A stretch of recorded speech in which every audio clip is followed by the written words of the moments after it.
Okay. Hi there. My name's Amber. I am doing my first video today. I totally lost track of thought. And I wanted to take the time to go ahead and say hi to the people on YouTube and let them know who I am. I wanted to get this in real quick. I am learning about pagan religions. First of all, I'm getting really interested into Wicca. I know there's a lot of controversy with that, and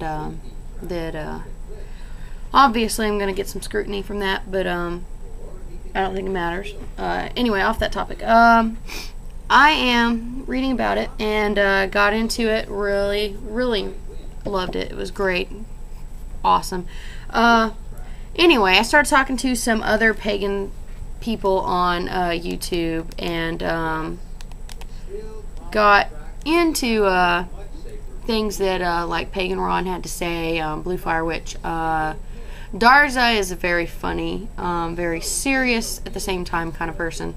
Then there is Tiptoe Chick, who I recently just started getting used to watching, and she's very interesting. Anyway, Pagan Ron.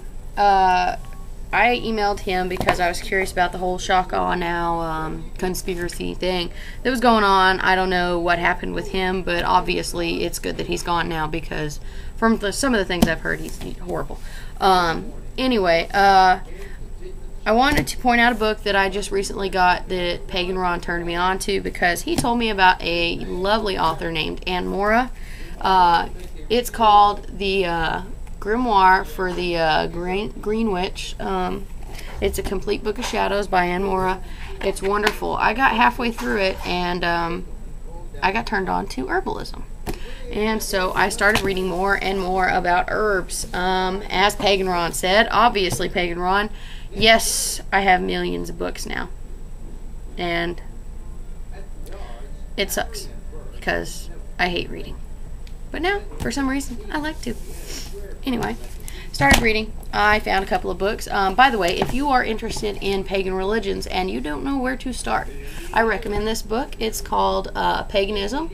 It is a Introduction to Earth-Centered Religions by Joyce and River Higginbotham. It's a great book. It'll tell you about paganism and what religions, pagan religions do.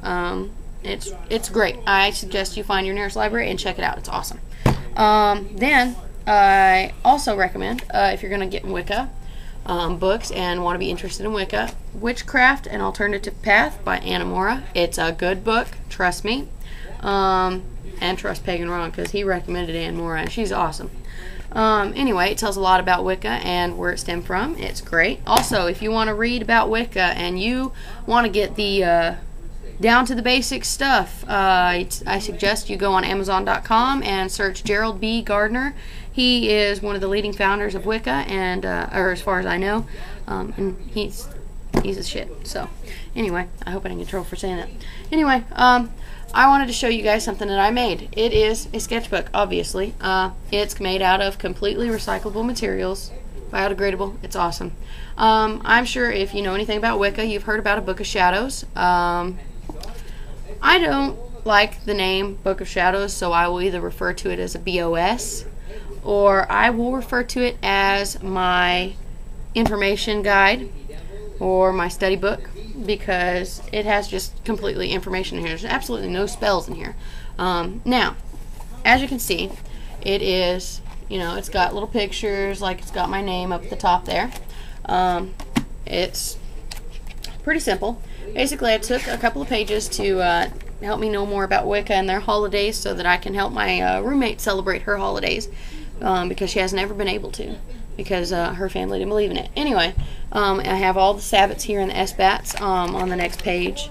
But I also start off here with some history on herbalism and herbal medicine and how it works, and what things are good and what things are not. I also have some helpful tips on St. John's wort, kava, guarana, feverfew, golden seal, all those common things. But anyway, going back to here, I even have a nice little table here. I know you can't really read it, but it's a little table, and basically it is a bunch of helpful information on prescription medications and their effects when they are combined with herbal remedies or herbal teas or anything like that. Tiptoe Chick had a nice video on St. John's wort and how you need to research herbs whenever you are trying to drink herbal teas or, you know, tinctures or anything like that. You need to make sure you research these herbs before you start consuming them or using them or anything like that, because if you get something that you're allergic to, for instance, and it causes you to go into anaphylactic shock, you could die. So that's bad. Well, for most people anyway. A lot of things that can happen are localized reactions and stuff like that from what I know, but you don't want to take the wrong thing at the wrong time. So if you're going to do this or do herbalism, which I am researching out the wazoo, make sure, number one, you research and research and research about whatever you're putting in your mouth or on your body or anywhere, and make sure you talk to your doctor if you are taking any kind of prescription medication, because it can affect you negatively in so many ways if you're taking certain prescription drugs for anything. You know, you just need to be careful because you don't want to, just like you don't want to go in the forest and pick something up thinking it's ragweed or something like this that you want to have, and then it ends up being poison oak or poison ivy or whatever, and you eat it and then your mouth, you know. Anyway, I'm sorry, I'm a dork. I talk forever. Something else not many people know, or I didn't know, it was something I found out. Bananas are very helpful. They can aid in PMS, depression, anemia, blood pressure, brain power, constipation, hangovers, heartburn, morning sickness, mosquito bites. If you rub it on the mosquito bite, it actually causes the inflammation to go away, which I thought was odd because if you eat an enormous amount of potassium, it actually attracts mosquitoes. So anyway, you can also use it to calm your nerves. If you're overweight, it actually helps subside your hunger for a couple hours. So if you eat a banana every 2 hours or so in between meals, it'll actually help you not eat as many junk foods.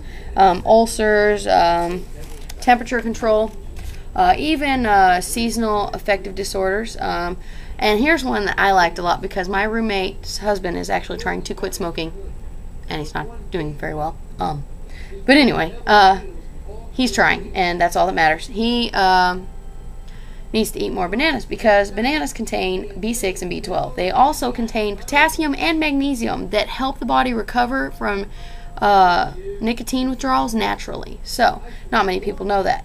They also can reduce your stress level, and they can reduce your risk of stroke. So, eat a banana. They're good for you.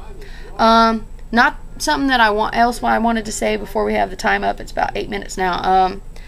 Don't drink tea with milk. If you're going to drink herbal tea, and I'm not talking about the little Lipton tea bags you get at Walmart. If you buy an herbal tea or a green tea or a white tea or anything like that, don't put milk in it. Milk actually inhibits the herbs' power to react to the body. So if you put milk in your tea, you're really not getting anything from the herbs. You are, but you're not getting as much as you should. So skip the milk. Try some honey. And just so you know, honey is awesome. I have my favorite right here. It is clover honey. Oh, it is so good. And it's even better when it's organic. I don't know why. It just is. Anyway, that is just about all I have to say about what I know about herbalism. Obviously, I am trying to reach out to those on YouTube to help me with it. So if you got any tips for me or any places I need to go on herbalism, please let me know. And thanks for watching. See you next time.